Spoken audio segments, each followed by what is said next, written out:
நபி ஸல்லல்லாஹு அலைஹி வஸல்லம் அவர்களுடைய மியாராஜ் பயணத்தின் போதுதான் இந்த தொழுகை கடமையாக்கப்படுகிறது.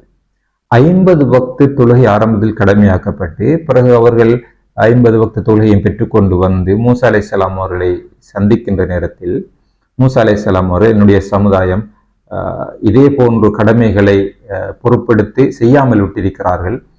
உங்களுடைய உம்மத் என்னுடைய உம்மத்தை விட பலம் குறைந்தவர்கள், நிச்சயமாக ஒரு நாளைக்கு 50 வக்தை நிறைவேற்ற மாட்டார்கள். நீங்கள் அல்லாஹ்விடத்திலே சென்று குறைத்து கொண்டு வாருங்கள் என்று சொன்ன போது ரசூலுல்லாஹி ஸல்லல்லாஹு அலைஹி வஸல்லம் அவர்கள் போய் அல்லாஹ்விடத்திலே சொல்லி குறைத்து கொண்டு வந்து அதில் 10ஐ குறைத்து கொண்டு வந்து மீண்டும் மூசா அலைஹிஸ்ஸலாம் அவரிடத்திலே வந்து சொன்னபோது இதை நிறைவேற்ற மாட்டார்கள் என்று மீண்டும் ரசூலுல்லாஹி ஸல்லல்லாஹு அலைஹி வஸல்லம் அவர்கள் அல்லாஹ்விடத்திலே சென்று என்னுடைய சமுதாயம் பலவீனமாக இருக்கிறார்கள், குறைத்து தருமாறு கேட்டு இப்படி பல முறை சென்று இறுதியாக 5 வக்தாக கொண்டு வருகிறார்கள்.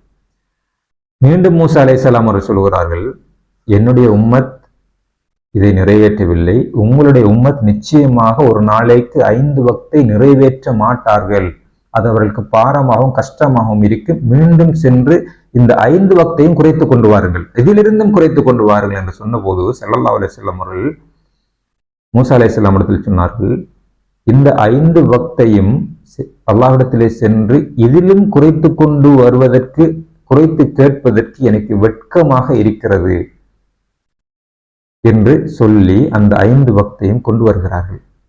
அன்புள்ள சகோதரர்களே, ரசூலுல்லாஹி ஸல்லல்லாஹு அலைஹி வஸல்லம் அவர்கள் 5ஐ விட இன்னும் குறைக்காமல் 5ஐ கொண்டு வந்து தந்ததற்கு அவர்களுக்கு ஏற்பட்ட வெட்கம் ஒரு காரணமாக இருக்கிறது. இன்னும் போவதற்கு வெட்கமாக இருக்கிறது.